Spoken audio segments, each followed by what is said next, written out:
Bonjour à tous, on se retrouve pour une nouvelle vidéo. Alors je suis dans la forêt de Supayang à Sumatra.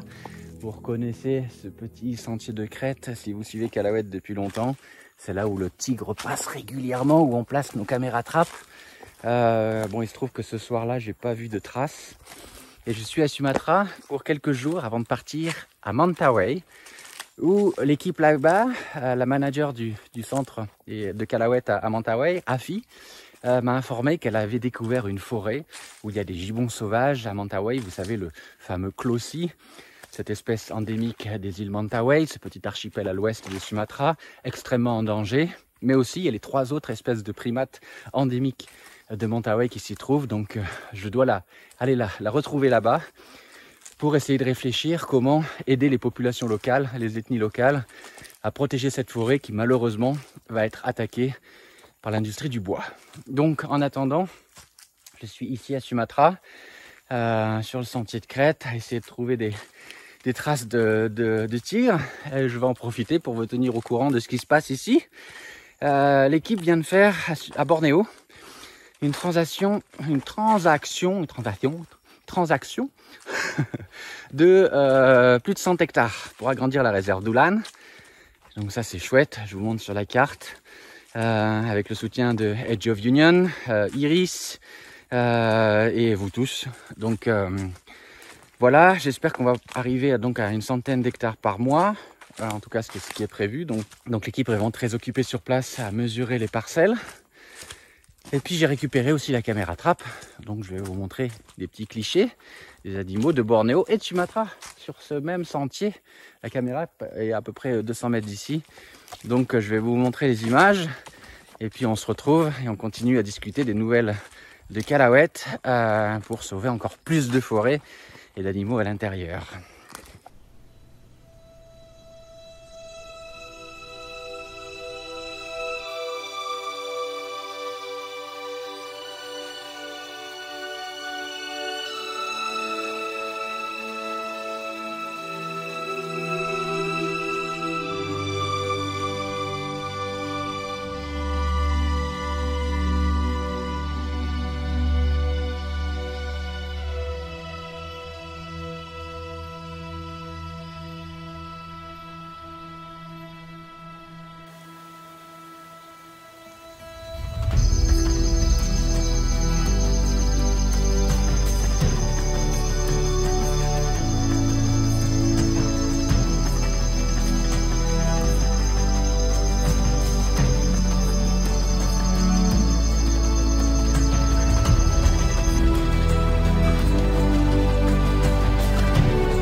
On se retrouve, cette fois je suis à Mentawai.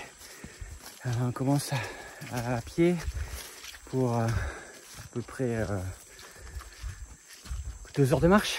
En face de moi il y a un gars de Kalawet, il y a Asrat qui est là. Hop. Le but c'est d'aller explorer une forêt où il y aurait beaucoup de gibbons de Clos, donc c'est gibbons endémiques de Mentawai, mais aussi toutes les autres espèces de primates qu'on peut trouver dans la forêt de Mentawai. Il y a 4 primates endémiques, donc une belle forêt. Et l'idée ce serait d'essayer d'aider les gens ici aussi à protéger cette forêt contre les compagnies. Donc c'est vraiment pour le moment l'étape du repérage. On va vers une hutte qui est installée dans la forêt. Normalement il y a quelqu'un aussi là-bas avec qui on va pouvoir discuter pour comprendre la situation.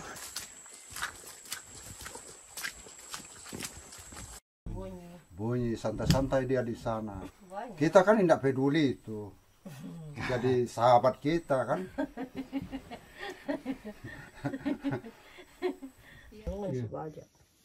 Di sini ya.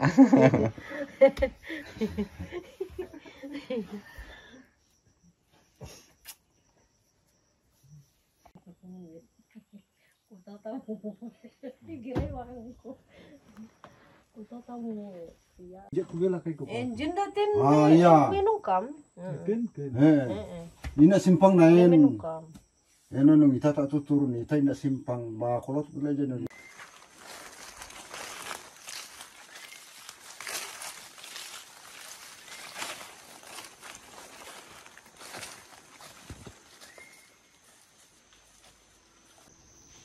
Donc ça c'est la forêt en question. On est maintenant rentré, on est à 200 mètres de la cabane où on s'est arrêté, où on va passer la nuit. Donc c'est une superbe forêt, vous voyez, il y a beaucoup de palmes. C'est une forêt bien différente de celle de Bornéo. Et là on vient déjà d'apercevoir un groupe de langurs de Mentawai, ce qu'on appelle les Georgia. C'est une espèce évidemment endémique d'ici, vous entendez les vocalises. Hop.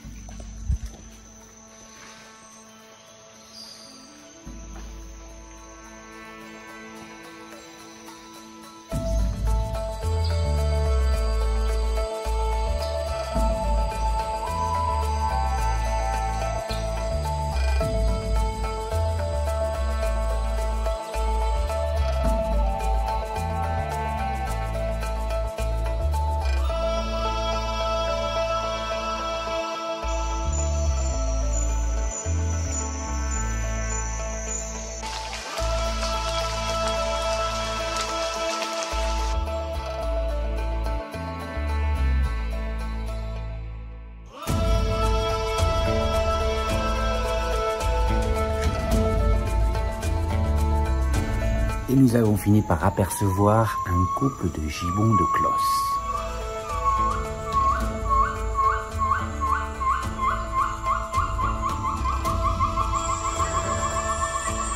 Ça c'est la lisière de la forêt. Ensuite il y a directement des plantations de bananiers. Donc on est dans la cabane, la nuit vient de tomber. Les gens sont partis, ils nous ont laissé leur cabane dans les plantations.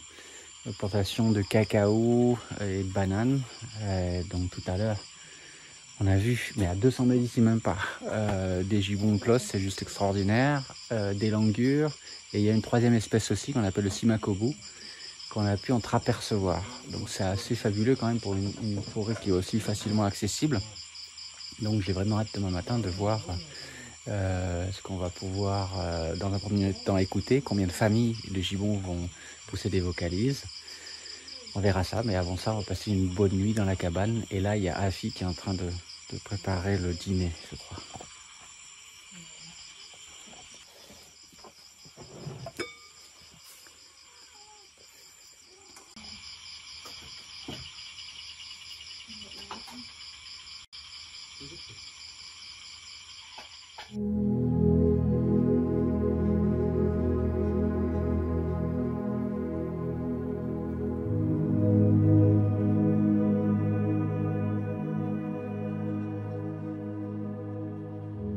Voilà, on se retrouve ici pour terminer cette vidéo, pour faire un petit point sur toutes les forêts protégées par Calahuète. Calahuète, aujourd'hui, protège au total 2239,7 hectares. C'est très précis parce que c'est très concret. Alors, quelles sont les différentes zones? La première zone, c'est celle de Pararawen, autour de cette maison et du centre de soins des gibbons à Kalimantan, 304 hectares, où on protège notamment plus de 150 nasiks sauvages ici. Ensuite, à environ 13 km au sud, vous avez la forêt d'Ulan, plus de 1448 hectares aujourd'hui. Et je vous l'ai expliqué, j'espère voir ce chiffre augmenter tous les mois de 100 hectares. On a les sous et on se prépare en mesurant tous les terrains.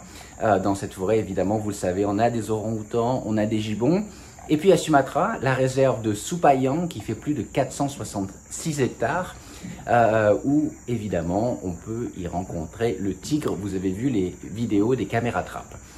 Pour vous donner une idée, aujourd'hui on protège plus de gibbons dans nos différentes réserves que tous les animaux reçus dans nos centres de soins. Voilà, c'est vous dire à quel point c'est efficace de sauver les animaux lorsqu'ils sont encore dans leur habitat. Alors vous le savez, la situation ici est très préoccupante. Toutes les zones de forêt épargnées par l'industrie de l'huile de palme sont attaquées aujourd'hui par les industries minières et ici à Bornéo pour le charbon. Ce même charbon qui va servir pour les centrales électriques des mines de nickel. Bref, il y a urgence pour sauver un maximum et face à cette urgence, vous le savez, nous à Calahuète, on a choisi les actions concrètes. Merci beaucoup pour votre soutien et on se retrouve bientôt pour une prochaine vidéo. Ciao!